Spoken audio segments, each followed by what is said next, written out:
All right, we are live. Hi, this is Dr. Steve, and this is our very first broadcast. And I have the privilege of talking with Gary Reinl, who is the author of Iced. And we're going to get into some injury care, injury prevention, how the human body works. And this kind of came about due to a Twitter interaction I had with one of my followers and somebody I follow, and he was talking about treating an injury and icing it. And I said, well, we may want to take a step back here and go ahead and read this article because I had written an article about it. And I said, hey, why don't you follow this fella named Gary?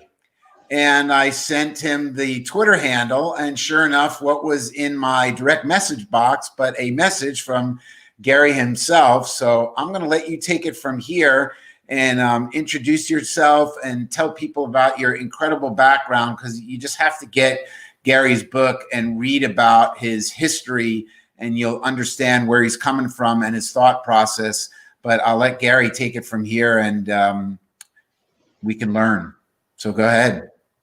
Well, thank you, Dr. Steve. It's a pleasure to be with you. I'm on your first show. That's even more fun for me. I appreciate that. Thank you for having me as your first guest.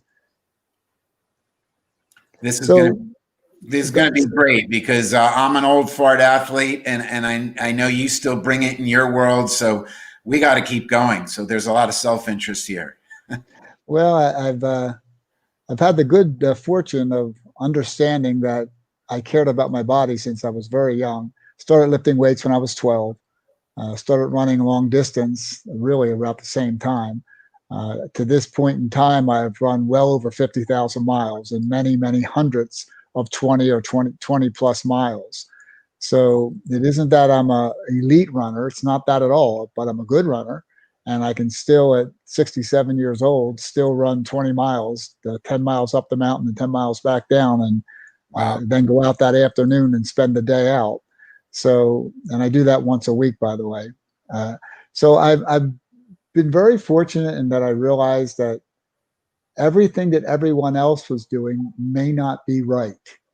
And at a very young age, I kind of caught on to that. Like, well, these other guys are playing football, but they're not lifting weights. And, we're talking back in 1967 when I was playing junior high football. I was the starting quarterback on the 100-pound team in 8th grade. And if you think about that, being in 8th grade and being under 100 pounds there's not much of a future for you in football. But when they made everybody the right size, I was pretty good. And I lifted. I was strong. And compared to the other guys in the team in 8th grade, I don't recall anybody else in the team lifting weights back then. I was the only one that I was aware of, that's for sure.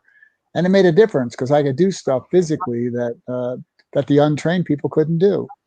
When I got out of high school, I had to make a decision on what I was going to do for the rest of my life with my, quote, career. And I had no idea. All I knew is I didn't want to do what my dad did because he was a concrete man, a cement man, building houses and mixing cement and things like that. And good heavens, I didn't ever want to do that. I did that as a kid growing up, every summer and all holidays, but I didn't want to ever do that again. Right. So one of his friends asked me, well, Gary, trying to help me, of course, he said, well, Gary, what is it that you like to do? One of my dad's friends asked me, and I said, well, I like to run. I like to lift weights. And I like to hang out with people that run and lift weights. And he looked at me and said, Gary, that's not a job. And I said, yeah, it is. And I opened a gym. So I opened the 7th smallest gym in the world in 1973 and began helping other people who had like interests train. And it was like, this is a dream come true. I got a gym and I run in the morning, I lift at night, and I hang out all day with people that like to run and lift weights. This is a perfect job. And started training professional world-class athletes, not because they came to me, but because I was the 7th smallest gym in the world and the product was just starting to hit. So I had an audience that was coming to the product that I had in my gym, being the Nautilus equipment. A little bit because we're dating ourselves with the Nautilus. So tell them a little bit about what Nautilus, because I remember Well, back in the day, Nautilus was the brand name. It was actually written into TV shows. So, actors would say, "I'm going to go over and do Nautilus," and the TV audience knew what that meant. It was one of the most recognized brand names in the world back in the mid 1980s to about the mid 1990s. When I got involved back in '73, it was unknown, but by its peak in history, it was a big product name. And when I started training the athletes, the doctors in the area, sports medicine hadn't really hit yet. There weren't outpatient PT clinics, but the doctors in the area, with the orthopedic surgeons, would send me their injured athletes post-op to rehab them. Well, I wasn't a physical therapist, but I did know how to use the equipment, and I had a pretty good sense of safety back in those days. Still do today, but back then I was, let's not hurt anybody. I don't want to cause any damage. I just want to help you get better. Yep. So the doctors would refer me patients. Insurance companies would reimburse me. I never said I was a therapist. Nobody ever asked me if I was a therapist, but the insurance companies would reimburse me for working with these post-op patients. Then as time passed, a kind of odd step occurred where my wife was involved in a car accident, and she was hit from behind and really jacked pretty hard.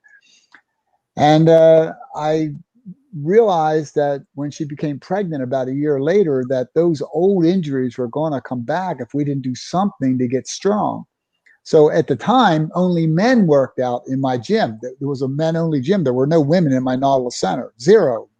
I didn't have the facilities for them to begin with. No locker rooms or any of that stuff. Right. But it was a men-only gym. So I'd bring her in at night and work her out and help her get strong, trying to offset the stress of pregnancy against the orthopedic trauma that she was involved in the car crash with her low back and neck. Not knowing what to do, I literally took Franco Harris's, who was a great football player for the Pittsburgh Steelers back in those days, and anybody old enough, that's the person that has the immaculate reception. Oh, yeah. Franco was one of the greatest running backs in NFL history. Still today, he's ranked, I'm sure, near the top. I don't think he's number one anymore, but he was a top player. And I took Franco's card. Excuse me. I took Franco's card out of the box because I'd been training Franco for years at the time. And I know this might sound crazy, literally put my pregnant wife, on the same workout that Franco did for playing in the NFL. And you think, well, why'd you do that? Well, because doing nothing wasn't an option.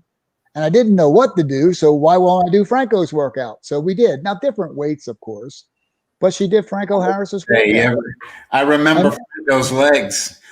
Well, Franco was very strong, by the way. Guys, huge. I remember his thighs, actually, about the size of my waist. Yep. But back in those days, not knowing what to do, I did the best I could. And when we were done, her pregnancy results were spectacular. Comfortable whole pregnancy, no recurrence of her orthopedic problems from the car crash, back in her tiny bikini a few weeks after birth. And by the way, all this is documented. All these pictures exist. All that stuff's out there. All the records of all what I'm telling you is on the internet. And what happened was I went, wow. And I went from there to Nautilus headquarters in Florida and said, hey, if you guys ever find an obstetrician who wants to do a study or something about pregnant women lifting weights, I'm in. I'll come. Now remember, I'm a guy-only Nautilus gym, and I'm going to go with pregnant women next. So you can see I don't have any trouble crossing the bridges. It's like, okay, let's go over that side for a while. And we actually hooked up with a doc down in Florida, and I ran the project. We were the largest, most publicized exercise and pregnancy study in history. Still to this day, there's nothing like it. And wrote the first book on the topic of weight training during the pregnancy year. Had the first prescription. I have the receipt for the first prescription and reimbursement from the insurance company for post-cesarean section rehab. Now, you might think, well, huh? Remember, it's 1981 to 1983. I did that. Yep. Okay, this is way out there stuff we were doing back then. A little ahead of its time, I'm sure. And the book was received, but nothing great. But, it did okay. And in the community, it did really well. I went on to open women's centers all around the country and specialized in weight training during the pregnancy or strength building during the pregnancy, or meaning prepartum, before they're pregnant, during the pregnancy, and then postpartum. And just getting them back, doing rehab for them, and kind of looked at the whole market and said, well, there's something wrong here, because I have these obstetricians who know nothing about the musculoskeletal system. Then on top of that, I've got the orthopedic surgeons who aren't willing to help because they couldn't operate, medicate, or radiate, so they didn't want any part of it. Right. With a pregnant woman, you can't do those things, or you don't do those things, I guess, unless you have to do those things. But as a general rule, they don't operate, medicate, or radiate. So I looked at the market and I went, okay, here's the problem. You guys, meaning the obstetricians, know nothing about the musculoskeletal system. And you guys, meaning the orthopedic surgeons, know nothing about the obstetrical year. So I made up a term and I invented a field of medicine called orthostetrics. And actually, if you Google today, you'll see there's a feature article on the internet about orthostetrics, and it's called The Orthopedic Management of Women During the Pregnancy Year. Now, some doc stole my stuff and said he made it up like 8 years after I had it out in the market. I have 50 articles proving I invented it, but whatever. But some docs says, one day I was walking in the woods and I came up with this. No, you didn't. You read one of my brochures, but whatever. I can prove it. You can go in the journals. You can see my name. You can see that I made it up. But I just named it orthostetrics and said, I'm going to combine the obstetrical year with orthopedics, and I'll make it called orthostetrics. It made perfect sense to me. Now, if you want to see that, by the way, on my website, I have a feature article or a feature interview on CBS International News in 1989 with Dr. Bob Arnott and Kathleen Sullivan. Right. And they interviewed me where I explained this whole thing, like 9 years before this doc realized it in the woods one day. But it's all documented. And you say, well, so what's that have to do with today? Well, I'm going to get to that for you, but it's the process. It's working with those injured athletes and Right. training professional world-class athletes with weights back in the day when football players really didn't weightlift like that. And clearly basketball and baseball players didn't. And I had them all. I had a world champion crew team, a high school crew team. I worked with people doing something that wasn't done before, or was done in a way that was different, the way they trained them. And I just figured out a better way to do it. The same thing happened with the pregnant women. I figured out what to do, starting with the post-cesarean rehab, saying, look, this is a very traumatic experience. They have what's called rectus diastasis abdominis, where their abdominal muscle separates. Yep. They're in a state of lordosis, so they have the disuse atrophy in the lumbar region from the position that they take to support the cantilevering effect of the baby forward. The muscles are stretched and weakened. And I looked at it and said, why aren't we rehabbing these people post-delivery? Yep. I mean, think about this. Post-cesarean, 25% were cesarean back then. They take a baby out through that muscle after they cut an organ open, and then they don't even evaluate them post-op. And worse than that, when the woman complains that her low back hurts when she tries to lift the baby out of the car, the doctors would often say in those days, but your baby is so beautiful. Could you imagine if I did that to a football player and said, hey, you scored a touchdown. What are you complaining about your knee for? No, there's something wrong here. We're not fixing the problem. We're not dealing with the issue. So whether it was back in the days of my athletes or with women during the pregnancy year, the next thing that I got involved with was I opened centers all over the country. There go my notes. Sorry. That's okay. If I can just make one mention, I just from my background, I went to Cornell, and we were really good in lacrosse, and I started there in 1978, and they put in a brand new Nautilus room in 1978. And then, so I got exposed to Nautilus very early in life, which are, by the way, that era's weight machines. And, the selectorized pins, etc. And then when I was in chiropractic school, so we'll fast forward to the early and mid 80s, I got my education on pregnancy and weight training from a woman who used to go to the same gym that I went to. And she competed in her first bodybuilding competition prior to becoming pregnant. She trained weight training, full out. I mean, full out weight training the entire pregnancy. Looked unbelievable. Had the easiest pregnancy, right back in the gym. So that's where I got my education on the benefits of it. Not from anything medical, but from somebody who worked out at the gym who had unbelievable results. And she would say all the time, oh, the doctor thinks I'm crazy. You know, he told me I shouldn't lie on my back when I bench press, when I'm pregnant. She goes, forget it. I feel great. It was incredible. Well, just in case your audience is listening, the doctor did have a reason for that. Of course, because baby can fall over the inferior vena cava and cause and you cause a very significant problem during the pregnancy, right? You have to be fit ahead of time. We never train like she did. Well, train like she did, but we took people who had never done anything physical like this, and just said, look, you know, your low back is not strong enough. Let's make it stronger. Bingo. And what happens is they get that increased lordosis. And they kind of start falling back on it. Now their hamstrings are being stretched, so now they get cramps in their hamstrings. And very frequently in those days, women will be in high heels. And then they come out of heels and go flat, and it'll be so dramatic that you can't go from a heel to flat in one day and expect it not to cramp, your calf muscles not to cramp. So they'd have these problems, and we would just work with them in our therapy center, in our gym, and help them get strong in the areas they were weak. And it didn't take much. I was once asked by a reporter, well, how strong do they need to get? And I said, not very. You don't need much. You just need enough. So how strong do you need to be if you can't stand up straight and support your core? Well, not very much extra. So it was very easy to accomplish our goals.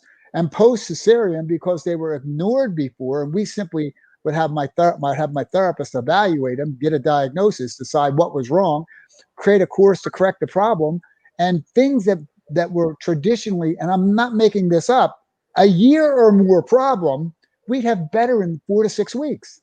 Awesome. So why don't you do this? So after that, after opening centers all over the country, I got picked up by a soon-to-be multi-billion-dollar rehab company, and they made me their program development director. Now, why? Well, because I knew how to use the tools, and I knew how to talk to the doctors, and I was very skilled at talking to the women because I had spent all those years doing it in the research. So I was good at it. I really was good at it. And so the next thing you know, I'm a program development director at a multi-billion-dollar company. Well, at the time, they were on their way to $1 billion. They ultimately became a multi-billion-dollar rehab company. And you say, now, wait a minute, I thought you didn't have any credentials. I don't. Well, then how could they let you open centers inside a rehab company with no credentials? Well, you probably couldn't do it today. But back in those days, I was the first one in the room that knew what they were talking about. And anybody who would talk to me would quickly realize, hey, he really does know what he's talking about. I worked with University of Florida School of Medicine through Nautilus in our research projects, where we did research on cervical and lumbar rehab and strengthening, and became somewhat of an expert on that topic because I spent every day, all day doing that and talking to world leaders on the topic. So the next thing you know, I'm teaching our medical directors of our 44 hospitals. I'm lecturing to the room of all these physiatrists about rehabbing the spinal weaknesses of patients. And you think, well, how could you do that? Well, because I stopped and figured out what you needed to know. I talked to the right people. I learned the right information, and I learned to communicate it. So that was the next step. And then next thing you know, Nautilus comes to me in early 1990s and says, hey, would you come back to us and be our general manager of our medical division internationally? I'm like, I don't know. I kind of like it over here on the provider side. It's we buy your equipment once and then bill for it for the next 20 years. So no offense, but I have a lot more impact over here than I can with you. Anyway, the then president of the company convinced me to come back, and I ultimately took over, in the world I came from as a young person. I had the dream job. I was the general manager of the medical division for Nautilus International. Are you kidding me? Am I really this? Do I actually do I have an office and this is who's here? And just to give a little spice onto that, here's how cool that job was. One day my phone rings. I pick it up and the person says, "Hello, this is C. Everett Koop." Well, for anybody that was born in those days, Wow. the Surgeon General of the United States of America, and he started a program called Shape Up America. And I actually helped him put together his program. And you're saying you're talking, this is like, are you serious? No, this is what really happens. He wasn't calling me, he was calling the phone number to the general manager of the medical division of Nautilus International. And you say, wow, that's pretty incredible. If you go on my website, you'll see that I wrote an article, an advertorial that I published in journals all over the country. And this is about 94, I guess. And in 94, I hear I'm on my way to work, driving down the highway in Charlotte, North Carolina. And our headquarters is in Huntersville, which is not far from there. And I'm driving down the road, and I hear on NPR that tonight we're going to be interviewing Maria Fratroni about weightlifting, high intensity weight training, and non-agenarians. Well, don't know about you, but I didn't know what a non-agenarian was. There wasn't phones, so I could look it up. So I had to call somebody and say, what does non-agenarian mean? And I quickly found out that was people in their 90s. And I went, interesting. So you know what I did? What anybody would do who's like me. Drove directly to the airport, walked in, bought a plane ticket from Charlotte to Boston, flew up to Boston, showed up in Maria Fratroni's office a few minutes before the interview started on NPR, and I sat in the chair next to her in her desk while she was interviewed on NPR about weight training and non-agenarians. Now, who does that? I never even thought of not doing it. As soon as I heard it, I knew I had to go. I just jumped on a plane and went. And you say, well, that's pretty remarkable that you jumped on a plane and you flew up, and how'd you know it was going to be important? I didn't. It sounded important, though. That's why I went. Now, so what ends up happening with that? Well, ultimately, I, as a result of trying to sell those people equipment, and they wouldn't listen, Nautilus equipment, they wouldn't listen. So I said, well, I'm just going to create a program for them, and then they'll be able to do something, and I'll get them customers. I'll go get them contracts so that they can provide this service to nursing homes. And you said, what are you going to do? Well, I started a sports medicine program for 95-year-olds. And if you're wondering how successful it is, Google my name, Gary Reinl, put in the program named Vigor meaning physical and mental strength. That was the program that I made up, and create a protocol that is now in over 2,000 nursing homes across the country.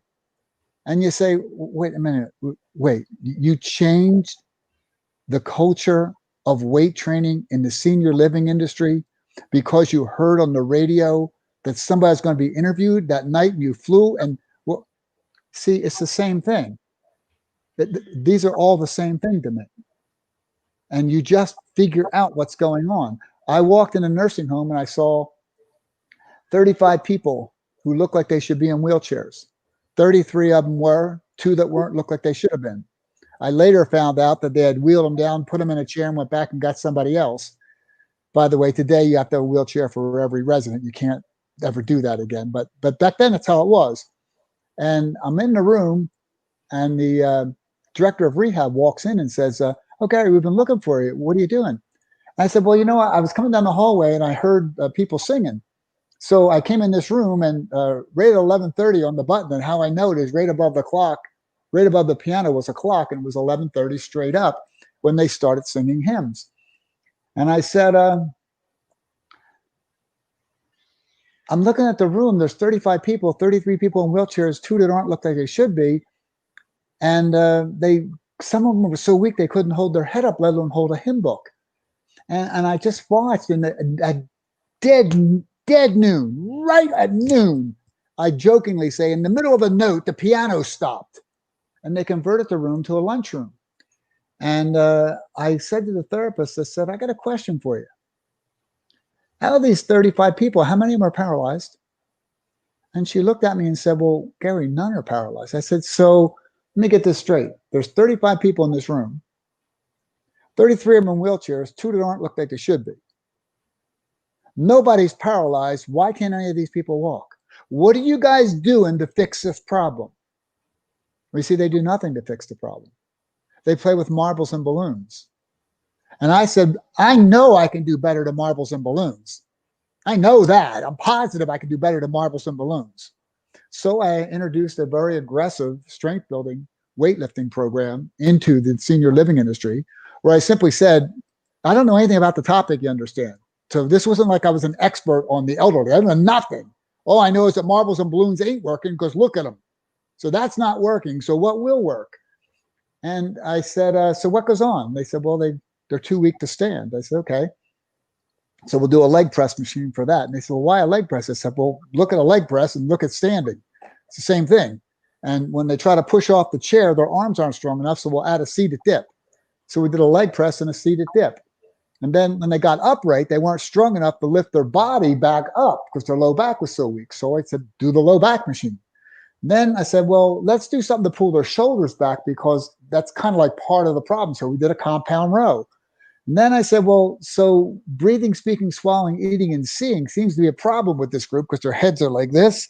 I said, let's do neck extensions. And oh, Gary, you can't do a neck extension with the elderly. I said, well, what you're doing ain't working, so why can't we? So I added a 4-way neck machine to the program. That's the actual program that's still being used today. And you say, well, so what happened? Well, what happened was I got people that hadn't walked in years up and about and walking. And if you don't believe that, go to my website, pull up the videos, you can see it because I did it. It's not maybe this will happen. That's what happens. And you go, oh, well, so did anybody object? Oh, yeah, lots of people objected. My last year with the company, my senior VP that ran my area told me I brought in $60 million in sales and contracts that year. Wow. And you say, well, wow. Yeah, wow. I brought money in for the company because then I had contracts to go provide services. And because of the services that I sold, which was a sports medicine program for 95-year-olds, they had to buy the equipment and put it in the room. So that's how I got over 2,000 facilities involved in the program. Now, I left that over 20 years ago. But if you want to read the advertorial that I wrote back then, and you would have fun reading it, Dr. Steve, it's a great one. I published it in the journals of the day about contemporary long-term care and modern healthcare and a couple other places. I published it. Full page, 4-color article, advertorial, where I simply wrote, I don't know if what you guys are doing is criminal, but let's just go over the facts. And what they do is they take someone into a nursing home and they allow them to become weaker and weaker and weaker and weaker and weaker and weaker. So let's just watch the progress. They show up and the person can walk down the hallway kind of unstable. They tell them to hold the handrail. When that's no longer adequate, they give them a walker or they give them a little cane thing to walk with. And when that's no longer adequate, they give them a walker. When that's no longer adequate, they give them a wheelchair. And when that's no longer adequate, they keep them in the bed till they die. Okay, so been down that road with my mom. So yeah. Let's just look at this and say, what's going on here? What are you guys doing? You're watching someone decline. You know it's going to happen. You have a plan for if this person's wiggling down the hallway, wobbling down the hallway right now, in whatever, 17 months, they'll be in a wheelchair. So what are you doing to prevent that? Well, they were doing nothing. They were playing with marbles and balls and hoops. It's like, well, that doesn't work. You can see it's not working. So I actually had someone in one of my audiences once. I would give lectures to 100 or more people very often. Nursing home administrators, head nurses, the doctors involved, and give these lectures. Someone raised their hand and said, well, now, Gary, now, hold on now. You're not suggesting that we get 95-year-old frail elderly people in the Nautilus machine and do hundreds of pounds on the leg press machine. And I would always stop because it would come up. It was inevitable. It would come up. And I'd say, oh, I'm so sorry. I don't know how I get this wrong in my presentations. I try not to do it wrong, But no, I am not suggesting that you get a 95-year-old person who is frail and weak lifting hundreds of pounds on a novice leg press machine. I'm really sorry I gave you the impression I was suggesting that. I'm not suggesting it. I'm telling you it's a requirement. And the room would stop. And then I'd ask the room, the whole room, I'd say, okay, here's a question, folks. Let's say you became that weak. You want to play with marbles and hoops and balls, or you want to do what I just explained to you? My entire time, not a single person said they want to play with marbles and hoops and balls. Right. Everybody wants to do what I was saying. Read my advertorial. It's all there. The whole thing's there. I published that in 1995. Now, 1995. Now, think about that. That's 25 years ago. Read what I wrote. And then you go, wow, can you make a difference? Do you need to be an expert in the field? No, all I have to do is look and see what you're doing is wrong. So there we go. We see what's wrong. And you figure it out. And then you say, well, what should you do? Well, what you should do is, what do other people do to get strong? So by the way, you don't take a frail 95-year-old and start them with hundreds of pounds. You take a frail 95-year-old and you start them with the lowest weight you can possibly set the machine on, and then you may have to help them do that. And they may only be able to do the negative part of the exercise, the return part. You do whatever it takes to build their strength. The facts are there. By the way, the literature that I reference, it's from JAMA, New England Journal of Medicine, Topics of Geriatric Rehabilitation. I didn't reference Shape magazine. I'm referencing the big time here, guys. 1988, the original Fitsit studies were done, published in JAMA in 1990 about high-intensity weight training for nonagenarians. So I'm not the person who figured out it needed to be done. I'm the person that figured out how to do what needs to be done. So my last little stop there was on the topic of fat loss. And I wrote a book with a very popular writer who's written 29 or 30 books, whatever he's written, but he's far more popular to me in the world. But I called him one day and I said, his name's Dr. Wayne Westcott. And I said, Dr. Westcott, do you know what they're doing wrong? And he said, what do you mean? I said, well, they're all calling it weight loss. It's not weight loss. You're trying to lose fat. You're not trying to lose weight. Because if you're trying to lose weight, just cut off your head. You know, I'm being ridiculous, but you get my point. You're not trying to lose weight. You're trying to lose fat. And they're all talking about weight loss, and everything they do is weight loss, and they measure it on weight loss. So someone goes into the doctor, and the doctor says, you need to lose 25 pounds. And the person loses 25 pounds. They have a party dance in the hallway when the person does it. And I say, well, doc, 25 pounds of what? And the weight loss doc looks at him and says, what? 25 pounds of what? What'd they lose? Did they lose 25 pounds of muscle and bone? They lose 25 pounds of fat? Did you measure it? No, we don't check that. Well, if you don't check that, then you shouldn't even be in the business anymore. So here's what happens with that. We write a book. We had over 3,000 people in our study. We proved that if you just lifted weights and got stronger and got bigger muscles, or got bigger muscles and thereby got stronger, that you needed to do very little, if anything else, to not be fat. Wait till you hear the statistic. I love this one. By the way, this is on my website. You can hear the whole thing where I explained it. If you want to rehear what I'm going to tell you, the short version. Right. If you were to gain 20 pounds of fat, 20 pounds of fat per decade from 30 to 40, 40 to 50, 50 to 60, that'd be 60 pounds of fat, right? 20 pounds per decade. So if you gain 60 pounds of fat from 30 to 60, that'd be about typical, right? I mean, that's pretty much what you see the people do. Hardly anybody gains more than that. That's a lot, right? Okay, what do you think your daily caloric intake use imbalance is if you gain 60 pounds of fat in 30 years? What do you think it is? Just guess wildly. What do you think? Probably you don't have to do much. It's just small increments over a long period of time. You are correct. It's 19.65 calories per day. Now you say, no, wait a minute, 19.65 calories per day. Yeah, 19.65 calories per day times 30 years equals 60 pounds of fat. So all you would have needed to do to not gain 1 ounce, change nothing else over that 3 decades, would be to simply walk for about a minute and a half a day, more than you walked before, or 2 squirts of ketchup. Now, you don't need a diet to solve that problem. You don't need some special advice. Losing weight is not the problem. Eating food is not the problem.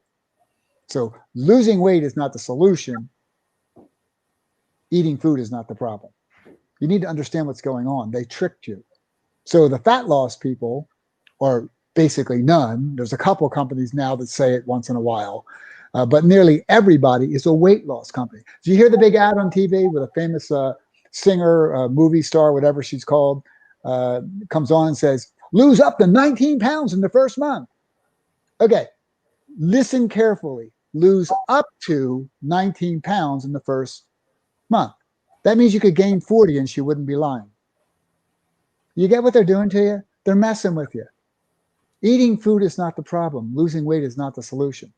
You need to pay attention. You need to weigh yourself with a scale or an MRI or something that can give you your actual body composition. And you try to lose the fat, but understand that it's 19.65 calories per day over the course of 30 years puts on 60 pounds of fat. It's not a big problem. So that was my last jump. Now we get to my big topic of ice. Okay, Yeah. you all the same thing? Every one of them is the same thing.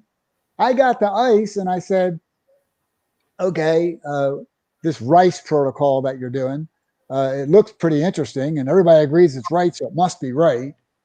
And I said, well, okay, if it's right, I learned growing up, and I suspect you did too, that our coaches always told us, no matter what happened, if we got our finger jammed playing basketball or got hit by a foul ball on the shin or whatever happened, we were told to walk it off. Don't sit still, it'll tighten up, keep moving. We all knew that. Everyone knew that. I don't recall anybody when I grew up ever telling anybody to sit still with a bag of ice wrapped tightly around the area while sticking up in the air. No one ever, I never saw anyone ever do that. Now, with that said, you go, well, so, how'd you get to ice not being good? My book called Ice, the Illusionary Treatment Option. So obviously I'm not in favor of the topic. And you say, well, so what'd you do? Well, what I did was I looked at it and said, I think you should, in effect, walk it off. That's what you should do, because I know that works. And I see what you're doing doesn't work very well, but I can see that from my history that walking it off does work. And I understand why walking it off works, because that's how the body regenerates itself. That's how it heals, by moving waste and nourishment. And I said, well, what's the best way to me to insert my electronic walking it off machine? Because in effect, what I take to the market is an electronic muscle activation device that in effect is electronically walking it off. How do I introduce that into a protocol that is the gold standard? So I started reading about this RICE protocol. And the rest part, I pretty much realized right away, no one believed that. I basically couldn't find anybody that believed that. Almost everybody would say do ankle pumps or something right away as soon as you get hurt. Don't sit still.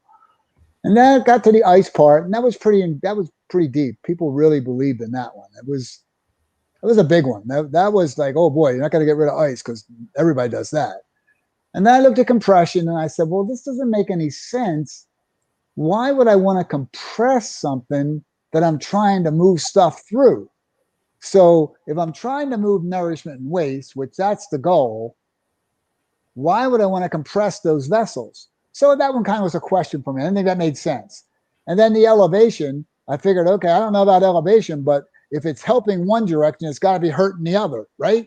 So if you stick your arm up in the air, it slows things from getting there, but it's supposed to speed them coming back. So I don't know if I want to sacrifice the repair and cleanup troop trying to get to the damaged site just to help it flow back. But then when I started reading about fluid dynamics and the way the lymphatic and the venous return works, that was pretty hard sell. It was like, I'm not sure it works like that. So then I started doing the heavy research to where I pulled all the articles. And I pulled the articles and organized it and read it, became certain that ice was wrong. I just was positive that was wrong. Didn't want to touch the resting part because there wasn't a lot of argument there. Almost everybody said, as soon as you start moving around, you're going to feel better. And so I kind of left that one alone. The compression one I didn't want to touch because everybody compressed. Whether they iced or not, they still compress. So they take an ace bandage and they wrap it real tight to prevent swelling. I'm like, okay, well, You need to think about that. Are you sure you want to do that? And I'll go to that in a minute or two, why I don't think you should do that. But then I let it go. The elevation I thought was insignificant because I didn't even think it made sense. There was nothing to debate there. So, because I didn't think if it helped in one direction, it hurt in the other, and it kind of equaled, it was a zero. So who cares? It's not like the compression, the rest, and the ice. Those are really bad. So then once I was organized to where I had all the facts in front of me, read all the clinical textbooks to get my hands on. I say I read 13 clinical textbooks. Really, it was 12. And then Wikipedia, which Wikipedia, by the way, was the most current information. So Wikipedia actually was the best source, not the textbooks, who hadn't changed anything in 15 years. So it was really good to go to Wikipedia. So then I got my information and I was like, okay, let me go talk to the experts. So I started flying around the country. Well, I drove at first. I went to everybody close to me, but then I flew all over the country and went to all the major meetings. So I did NFL, NBA, NHL, Major League Baseball, Major League Soccer, and everywhere. If you'd see me, I went. If you were famous, I went to you. So I went to the Apollo Ono's trainer, John Schaefer, over in Philadelphia, who trains all these Olympic athletes, and went down to Texas to all the famous training centers down there. If he had a big name on your sign, I went in and tried to talk to the person in charge. And then I went to, in the military, went to the elite military places, had a quick reference into the military space, did very well trying to get through the process of being invited in, because you can't just go there. You have to be cleared. You have to be invited. And did a little thing in parentheses there to kind of add to my future. If you go on my Twitter feed, you will see that in December of 16, I have a certificate from the White House, from the President of the United States personal physical therapist, thanking me for helping with the care of the President of the United States. Now, what did I do? I simply went and explained what we're going to talk about now. That's all I did. I didn't do anything more. The guy's way smarter than me. I mean, he's a lieutenant colonel, for heaven's sakes. He's a DPT. He's massively accomplished clinician that he's in the White House as the President of the United States personal physical therapist. This guy's a major player. But I went and explained what we're going to talk about now. And when now I'm back out of the parentheses. So now I'm at this spot where I'm saying, well, who can I talk to? Went to all the pro teams, only missed a few, only because they wouldn't see me, not because they didn't try, but went to almost every pro team, talked to the head trainers, directors of rehabs, and then anybody else in between who would talk to me, and said, so what are you guys doing? And, when somebody gets hit a foul ball or gets kicked in the shin or sprains their ankle post-op, what do you do? And they would tell me, and almost everyone said the same thing. What we do, we kind of take it easy for a few days, let things calm down, and, follow the R.I.C.E protocol. And I said, that's interesting. So do you have any evidence that what you're saying you're doing is good? Anything. Because what I'm doing is I'm compiling a resource for everybody. I'm going to give everybody this resource when I'm done.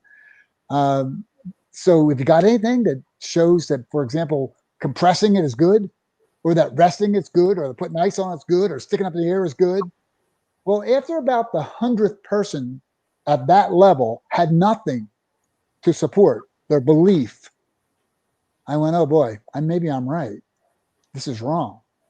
So now the big test comes when you're going to dare step out and say to people, look, I realize that's what you do, and I realize you've done it your whole career. And I do understand the people you've worked with have ultimately gotten better, and you probably think that's a good thing. And I understand why you would think that. But I'm telling you what you're doing is wrong, and you're inhibiting healing, and you're prolonging the problem. You're not helping. Okay, that went over really well with maybe 1 out of 10 people. Right. And it didn't go over well at all. I mean, one person said to me, Gary, you need to stop this. You're going to ruin your career. And I said, you know what? I'm old. I don't care. So if I ruin my career, I ruin my career. But I'm not going to stop because I understand what you're doing is wrong. And so now I'm at this spot where I know what they're doing is wrong, and I need to go convince everybody that what they're doing is wrong. So I had to pick a spot. Where are you going to insert yourself in this big league spot? This is the top of the heap. Where are you going to go? Went two places. Went to the military because I had a call from a senior officer saying that they had a soldier who was significantly wounded with a gunshot and was having horrible neurological pain or nerve pain because the nerve had been hit by the bullet, and they wanted to know if I could help. And I said, well, I don't know if what I do would help, but I know how to try. So if you want to try, I'll tell you what to do. Well, that was the pain relief heard around the military. And the next thing you know, I'm being invited all over the place. So that was great in that path. And by the way, they were quick to drop the R.I.C.E protocol. Like those people had, all they wanted was an answer. They fixed the problem. We don't care what we used to believe. We're with you. Okay, so they were easy. Then in pro sports, I had to pick, where am I going to go? Where can I get in? And I had a very good fortune of meeting Apollo Ono's trainer, who already knew it was wrong, didn't know why, and he admits he didn't know why. It's in my book where I explain my meeting with him. He didn't know why it was wrong, but he knew it was wrong. He knew it didn't work. He knew it made things worse. And from him, I picked up a couple other people to the Olympic training centers because of his association to that market. And then I got the break. I got a call. And I had a head trainer from the Major League Baseball team call me. It's about 9 years ago. Could be 10, but whatever, years ago. And he said, Gary, we got a pitcher who's falling out of rotation. And we want to know if what you're suggesting, you think it would help. And I said, well, okay, let me come. So I got in the plane, flew, got there, and met trainer at the team facility, and they took me to the player's house. So it was before spring training. It was like January of that year. So I got to the house and sat down with the player, and he's a very famous player. I won't say his name because he's never said it publicly, but the very famous player.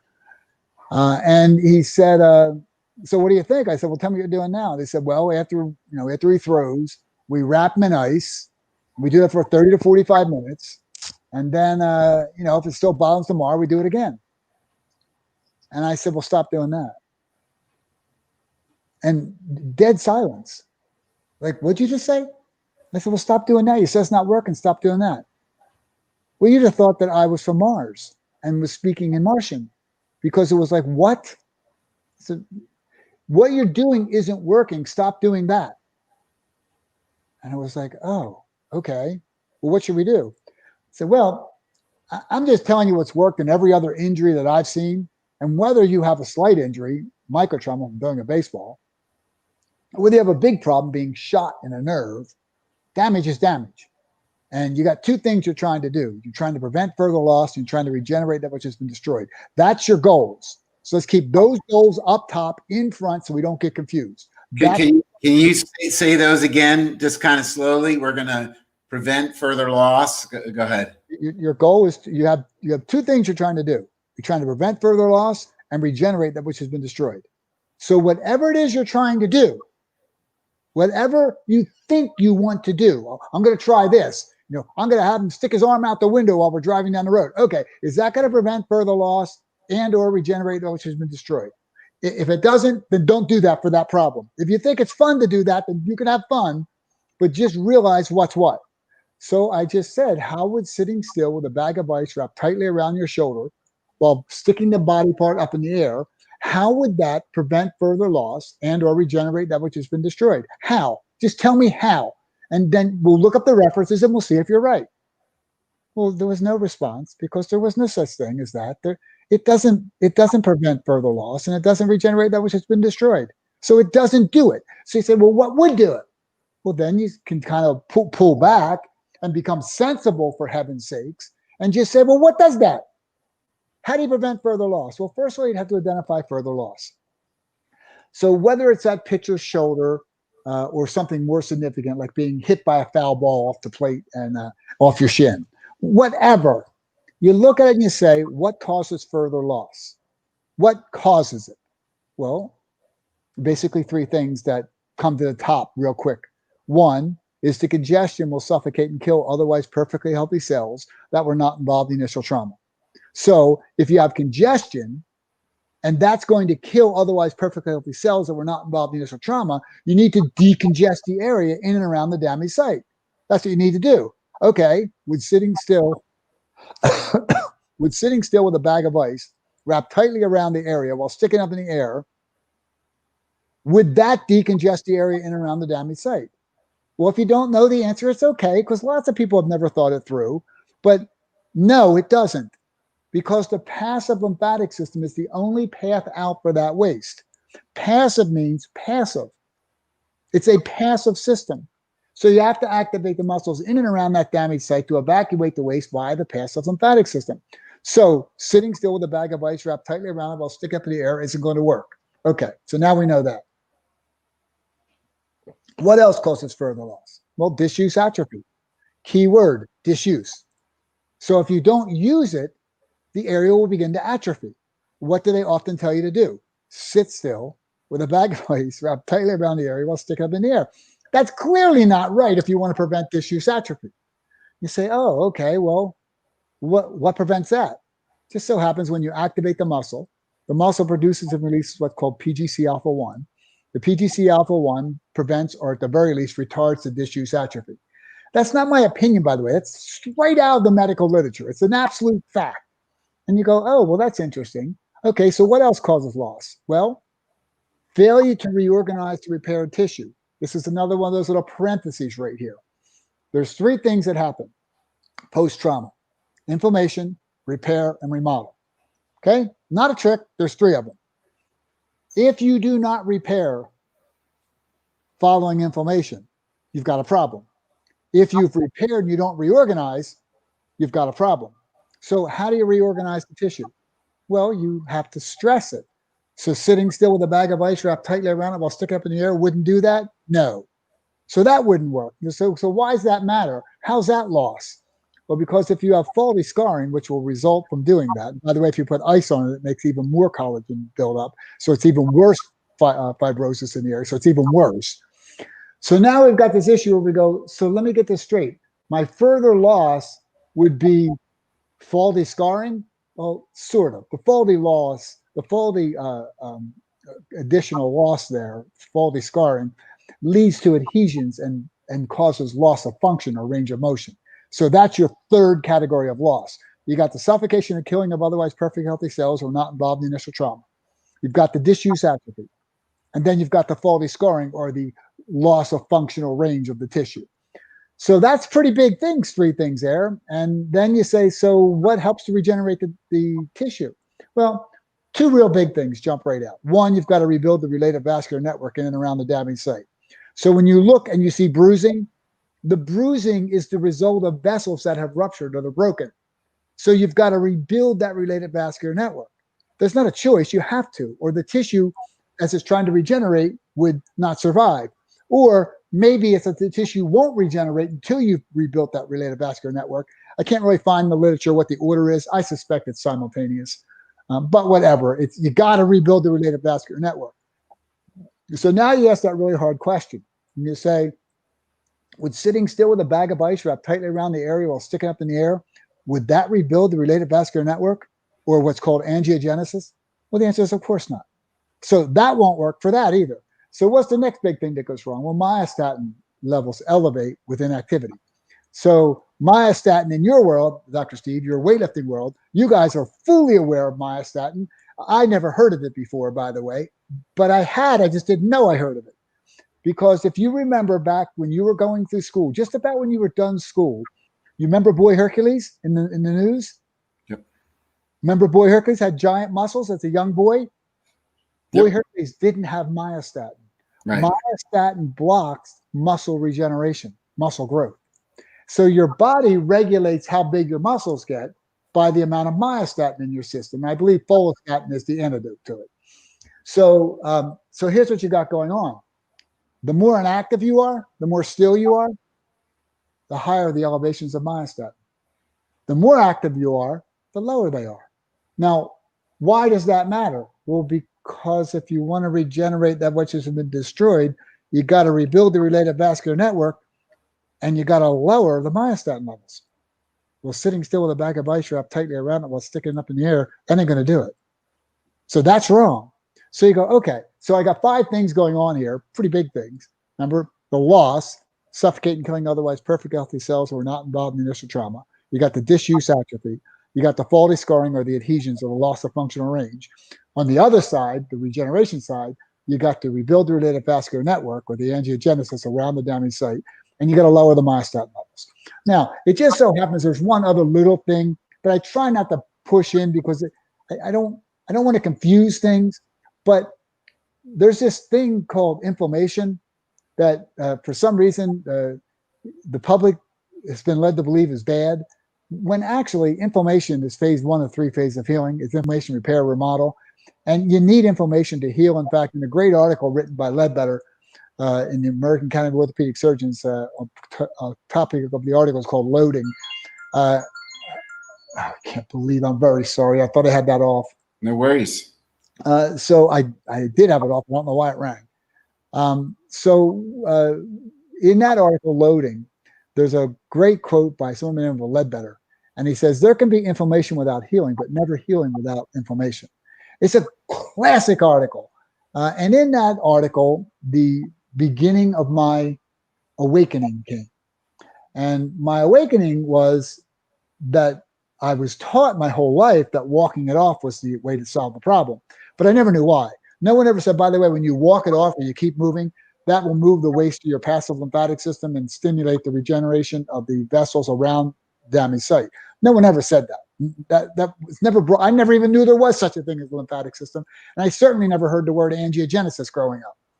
So we get to this spot where we have all these things, and it's like, okay, this is really getting interesting because we're trying to solve a problem, and we don't even know what our goal is.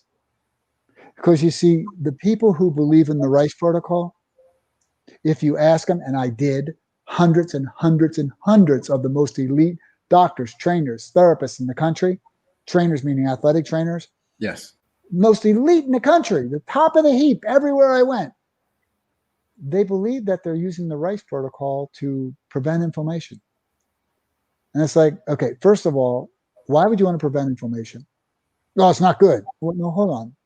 Isn't that phase 1 of 3 phases of healing? Here, I can show you right in your textbook. It says it. You know, it's like in the first page. Theology, yeah. Inflammation, repair, remodel. It says it right there. Why would you want to block inflammation? Well, you don't want too much. Really, you don't want too much. So how much is too much? Well, what do you mean? Well, if you're going to block something, do you block 100% of it, 9% of it, 14% of it? Hands different than feet, you different than me. How would you measure what you did after you knew what to do? Well, we don't really. Well, you're going to block something that is a requirement because you think there's too much of it, but you don't know how much to block, and you have no way to measure what you've blocked. And anyway, when the tissue rewarms, doesn't the inflammatory response resume? And then they would look at me like, well, yeah, probably. So you're not really blocking inflammation, are you? And you really wouldn't want to block it, would you? Well, no, probably not. Okay. So then they would tell me, well, it prevents swelling. And I say, well, hold on a second now. Let me get this straight. You tell me that first you said there was too much inflammation. Now you tell me there's too much swelling. So let me get this straight. I read in your textbooks, and I would always say this to the clinicians, say it to you too.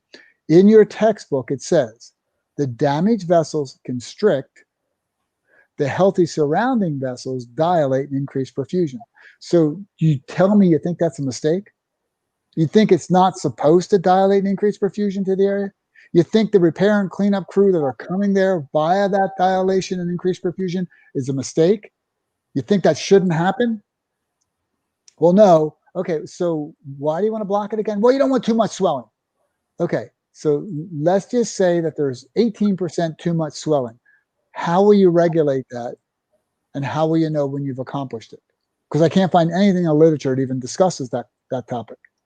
And then they would look at me like, whoa, I don't know. Well, hold on. You tell me you're going to do something clinically. You tell me you're an evidence-based practitioner. And then you tell me you have no evidence whatsoever to show that there's actually too much swelling. Nor do you have any way of measuring how much you've stopped and if you did the right amount.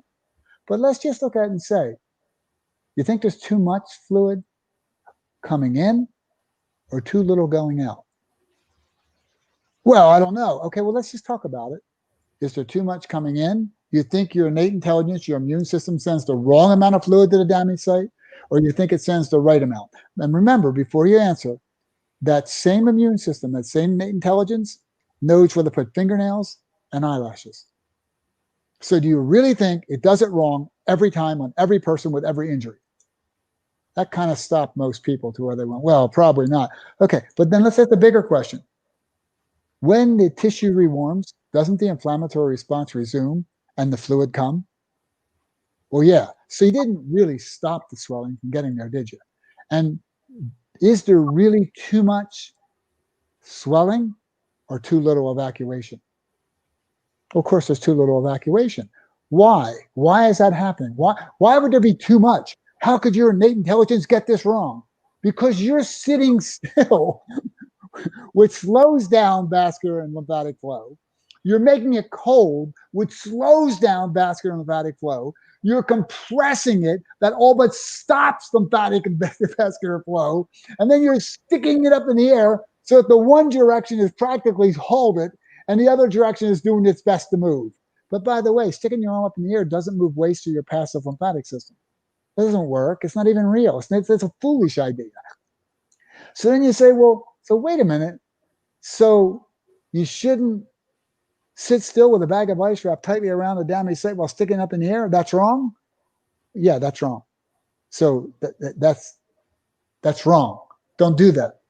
So now you say, wait, stop. So this gets crazy at this point because people would look at me and they'd be like, well, wait a minute, I've been doing it my whole career, Gary, it works. No, in spite of you, it works. I'm going to give you a real example, and I'll ask you not to release it to your audience, but I will give you so you can confirm what I'm going to tell you right now, okay? Almost verbatim, I will give you this quote, okay? I got an email from one of my head trainers of a major sports franchise, okay? 25 years in the business, top of the heap guy. He's an ATC DPT. He sends me an email and he says, Gary, got to tell you what just happened. Have a player with a longitudinal quad tear. Measured the blood in the quad with ultrasound. Remember, I'm going to give you his phone number and his name so you can confirm what I'm telling you. And why I say it that way to your audience, when people tell things like this and they won't tell you any details, don't believe them. I'm telling you that Dr. Steve will confirm this, and anybody who asks will be able to say, I confirmed it, it's true. Okay, now watch this story. Longitudinal quad tear, measured the blood in the quad with ultrasound. Activate the muscles in and around the damaged site with our medical product, which is called H-Wave, with our medical product for about 6.5 hours. Following day, measured the blood in the quad with ultrasound. His word, gone. G-O-N-E, gone. Period. Turned a 4 to 6 week injury into running in 3 days and playing in the world championships in 10. Now, you may be tempted if you're out there listening, that can't be true. No, hold on. It's 100% true. It's not my only example, but that's the one I'm giving you. I've got, with my network of over 100 pro teams that use my stuff and listen to me, I've got 50 or 75 of these I could throw out just like that one. But this one's really cool because here's what happened. I can explain to you exactly why it took 3 days running, 10 days playing the world championships. Let's just say you followed the R.I.C.E protocol, post longitudinal quad tear, okay? Would have trapped the blood in and around the damaged site. You would have suffocated and killed. Otherwise, perfectly healthy cells were not involved in the initial trauma. You would do nothing whatsoever to prevent disuse atrophy. Faulty scarring would be inevitable because there's no reorganizing and repair tissue. By the 3rd or 4th day on crutches, that individual would be black and blue and swollen and a mess probably down past the kneecap. Now, on top of that, you would have done nothing to rebuild the related vascular network, nothing, because there'd be no stimulus to the vessels to produce angiogenesis. So you would have done nothing to rebuild the related vascular network. Now, of course, there's vascular damage. That's the longitudinal quad tear is. So there's vascular damage. You've done nothing to solve that problem. Now, granted, for anybody who's very skilled on the academic side of this, angiogenesis is a automatic process following tissue damage like that. But when it's so inhibited with lack of motion, congestion, it just doesn't work very good.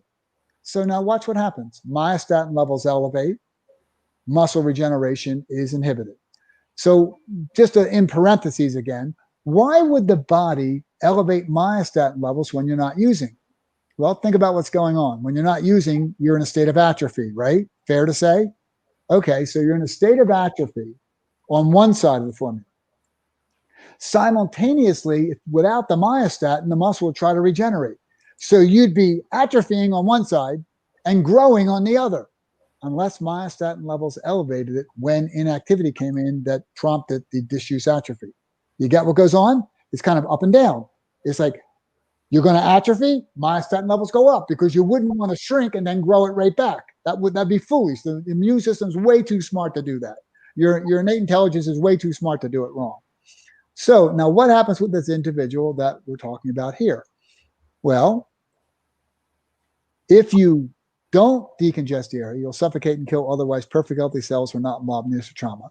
You will cause systemic disuse atrophy from lack of use of the limb, be on crutches and hopping around.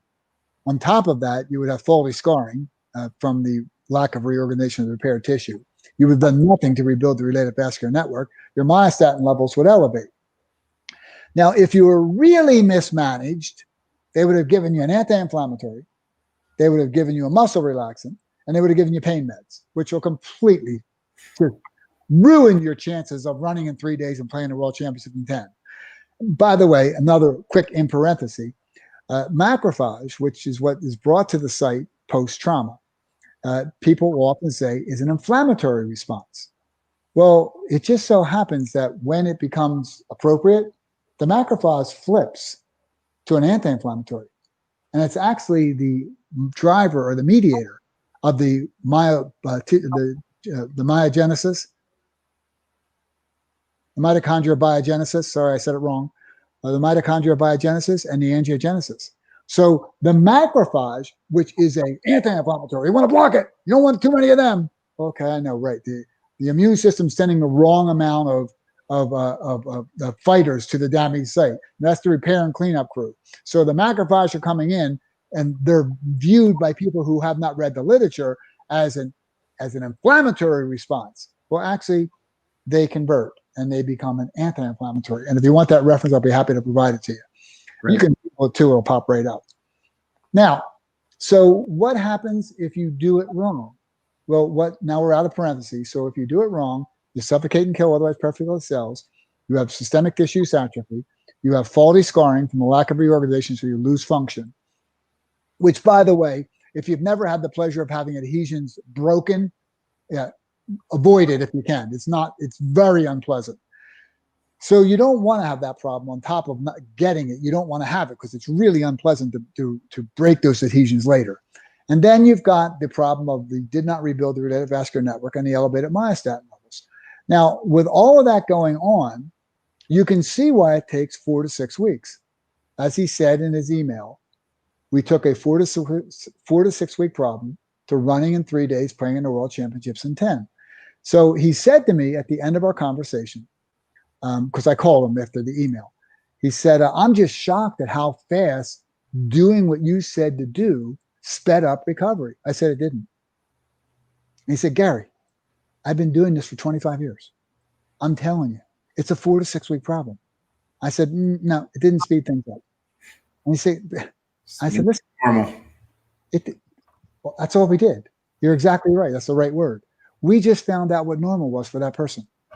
It's not supposed to take 4 to 6 weeks. It takes 4 to 6 weeks if you mismanage it. If you manage it correctly, in other words, decongest it first day, rebuild the related vascular network, prevent the retard to disuse atrophy, reorganize the repaired tissue, and lower the myostatin levels, it takes 3 days running, 10 days playing the World Championships. So now why does all that matter? Well, first of all, because it's true and it's correct. And anybody thinking about it, you could figure it out. If you weren't all swollen, you would be able to function better. But forget the function. If you're not all swollen, you're no longer inhibiting the healing process. The congestion begets congestion that causes additional damage. So you got to get the congestion out. So now we say, so what other process is necessary to understand here? Nothing. You don't need to understand anything else. Just get your goals correct. Prevent further loss and regenerate that which has been destroyed. That's your goals. Anything you're going to do, See if it does that. So let's just say something simple. So I don't want to confuse. I want to do a really simple example. Let's just say you said, well, I'm going to use a Theragun on the tissue to help it regenerate or prevent further loss. And I say, how's that work? And you say, well, I'm going to use it's going to help to decongest the area. Well, how will that work? Well, it's going to loosen up the debris. Okay, that might be true, but that's not going to activate the muscles in and around the parasympathetic system and move the waste. So if you were to use a Theragun, it could be a supplement to preventing further loss or regenerating after it's been destroyed, but it can't be the main driver. The only thing that's the main driver to decongest the area in and around the damaged site is activating the muscles in and around the damaged site. There is no other driver. And then if you say you want to regenerate that which has been destroyed, well, the only way you can regenerate that which has been destroyed is to rebuild the related vascular network, which is contingent upon loading or stress of the tissue to prompt that angiogenesis. That's the only way you can do it. And the only way you can lower the myostatin levels is to make the muscles function. And hitting with a Theragun ain't going to do that. Now, that doesn't in any way suggest that the Theragun is not a good product. It's a great product. I love the product. It's a wonderful tool. Just remember, it doesn't do what you think you're trying to do. If you tell me you're trying to prevent further loss and regenerate that which has been destroyed, it's a step in the process. So, for example, with chiropractics, if you told me that that somebody, if their toe was misaligned, whatever, they jammed it, and you adjusted that joint, that would be good. And that would clear the path to prevent further loss and regenerate that which has been destroyed. But that alone did not solve the problem. You've got to now pump that related waste out. You've got to rebuild that related vascular network. You've got to lower the myostatin levels in the area. So you're solving it. You're helping to solve the problem, but just don't get confused. So all I do is write on a piece of paper. When I go in and I talk to especially students at universities, I say, well, just write down to me the two goals: prevent further loss, regenerate that's just been destroyed. Now tell me what you're going to do. Well, I'd wrap it and ice it. Okay, so which category does that help? Does that help to prevent further loss or regenerate that which has been destroyed? Well, prevent further loss because we'll keep the swelling out. Okay, how would that work? By the way, no one's ever answered that part of the question because it doesn't work. So I've had people try to, talk their way through how it would help, but I just ask them follow-up questions like, well, how would that work? No trick question from me, by the way. No big words. Well, how would that work? Well, it stops the swelling from getting there. Okay, how much are you going to stop? Well, I don't know. Well, so how would you know when you stopped enough? And are you sure there's too much? And doesn't the repair and cleanup crew travel in those vessels? And it's like, well, yeah. And I asked them a question. I said, well, so you say that the compression is going to help with bleeding. I said, really? So you've got some vessels internally that are ruptured, and the compression is going to help stop the bleeding, or the cold is going to stop the bleeding. Okay, first of all, that's not true. So all you have to do is go back and remember how it works. Remember factor 1 and factor 2 and factor 3 and factor 13 and all the stuff that goes back and forth and ignites each other and activates this one turns into that, and the fibrogen turns into that, and they build a clot. All that stuff's inside your blood. So are you sure you want to slow down the flow, which sitting still with a bag of ice up tightly to an area or stick up in the air is going to slow down the flow that's transporting the repair and cleanup crew? Are you sure you want to do that? Well, pretty much nobody's ever said, yeah, I want to do that. No, you don't want to do that. And I asked a big question to everyone listening now. By this point, you either hate me or you think I'm crazy or you think maybe I'm right. So wherever we are, I asked a simple question to you just to kind of set things, reset the rules here. Okay, here's what we got. Do you think it's a good idea to trap the waste in and around the damaged site and prevent the natural flow of oxygen and supplies? It's not a trick question. Everybody listening, that's it. Answer the question now.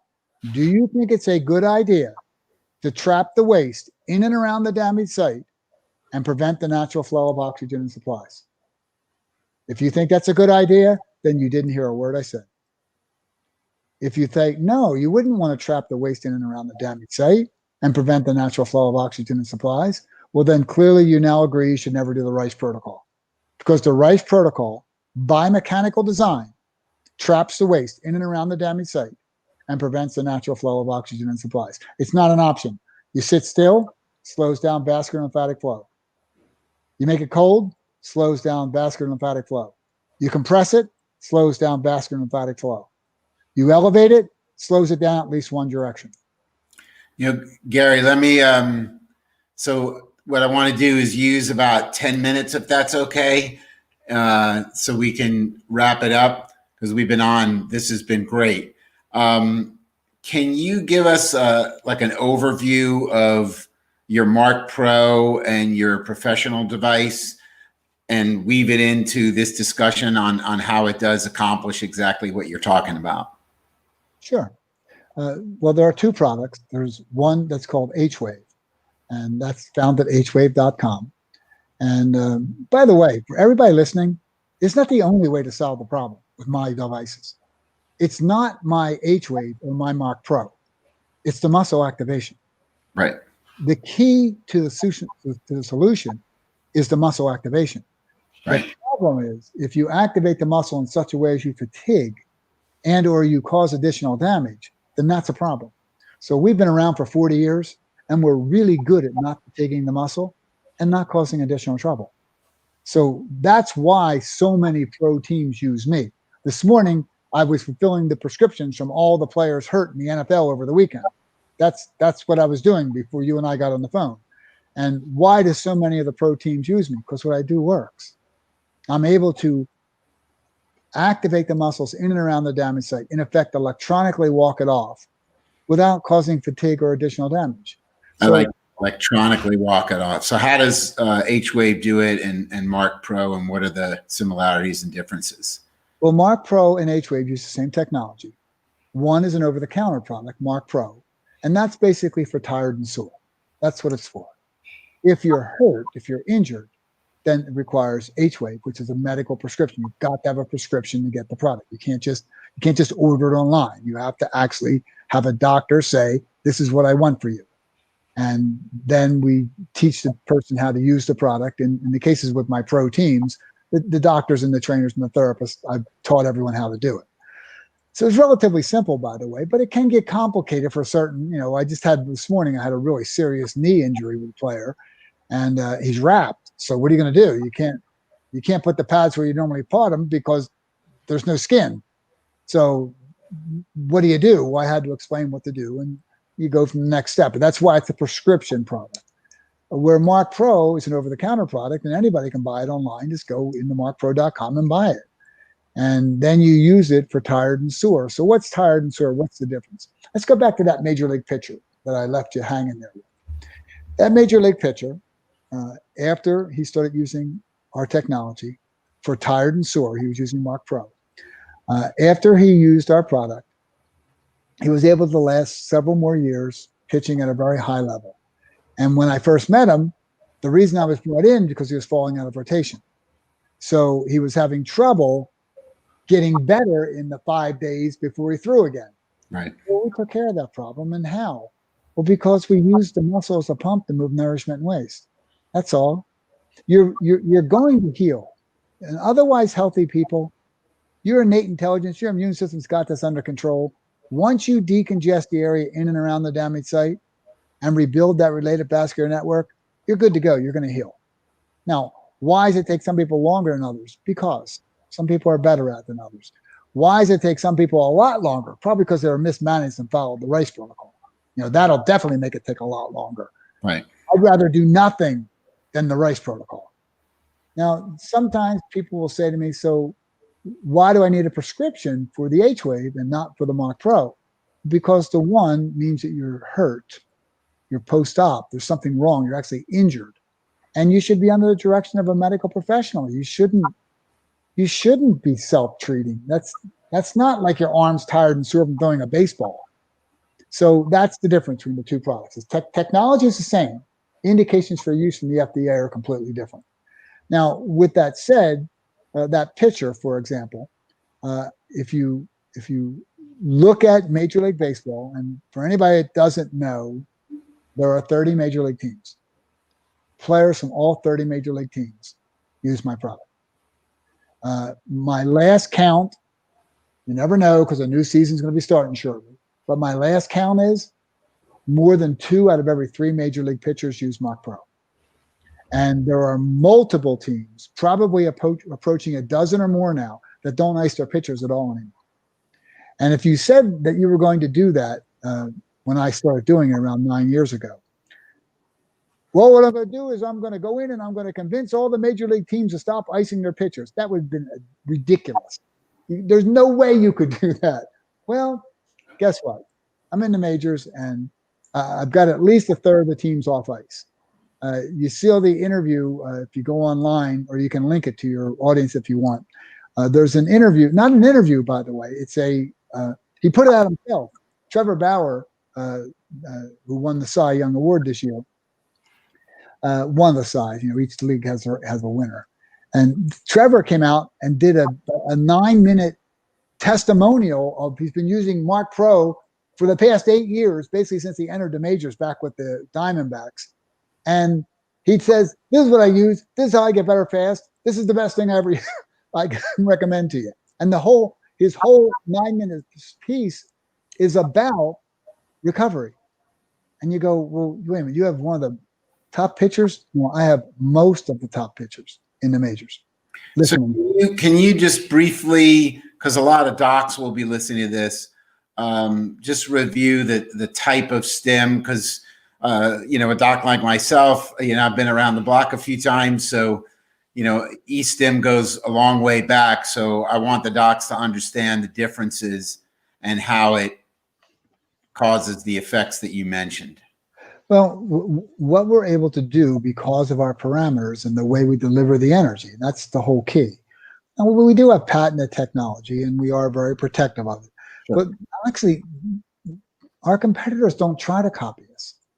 Their comments about me is that he only does one thing. Okay, but I'm the best in the world at the one thing. So I'm perfectly happy doing one thing. What we're able to do is get a significant contraction without fatigue. Now, you might be tempted to say, well, how can you get a significant contraction without fatigue? How's that possible? Well, that's our technology. We deliver a little bit of energy, 35 amps at peak. So it's very low energy, not hardly any at all, for a prolonged period of time. So if you're looking at the parameters of most e-stim, we are at 4.5 milliseconds. Almost everybody else is in microseconds. So to your brain, everybody else is an inch long. We're a yard long. So we're in a long time. We send a little bit of energy in for a long period of time and then exponentially decay, as opposed to the diamond or square where we go straight in and straight out. So most e-stims will go in with a lot, right back out very frequently. And that's how they do it. What we do is send a little bit of energy in for a long period of time and then exponentially decay and very rarely send a signal. We're only functioning at 2 hertz. So our high frequency, by the way, for everybody who's used to high frequency e-stims, our high frequency is 60 hertz. You'd be tempted to say, well, that can't possibly work. 60 hertz, that wouldn't work. Okay, as far as I know, I'm almost certain of this, by the way, we're the only e-stim product on the market, the only one cleared by the FDA for dental anesthesia. So we're so good at our high frequency on 60 hertz that you can use it for dental anesthesia. In other words, you can drill in the guy's face, the woman's face, with nothing but us. They put an intraoral lead over the trigeminal nerve and block it, and you can, and not can, they do. So what's different? Okay, well, there's a couple things I just told you are different. We don't fatigue the muscle. We're very low frequency. We're very low power.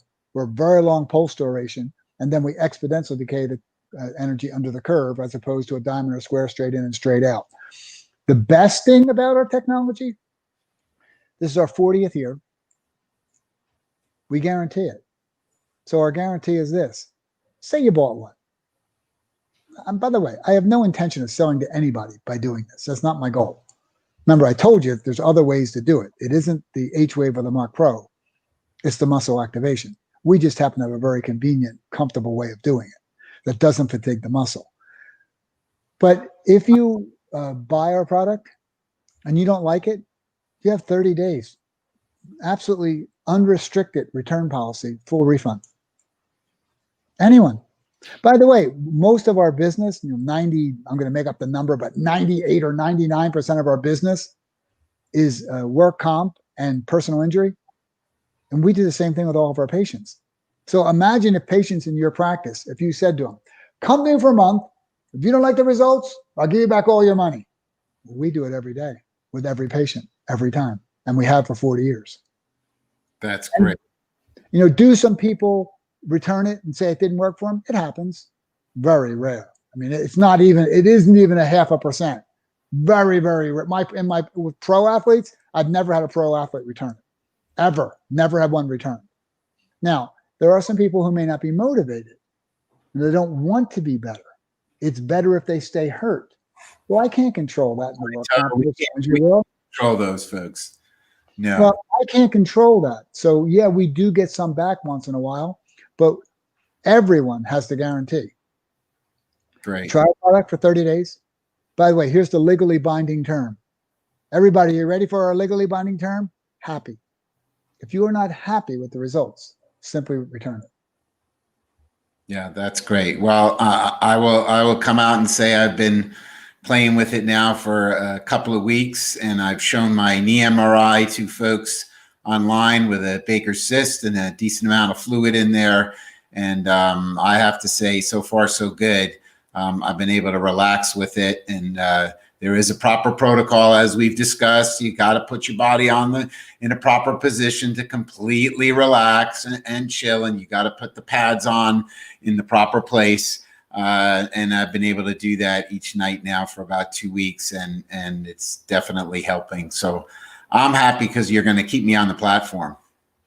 Well, I'll tell you something that you reminded me just now with that comment. I have a email sent to me with 2 photographs from a major league head trainer. He's actually the director of player health for the team. And he said, Gary, I thought you'd like to see these pictures.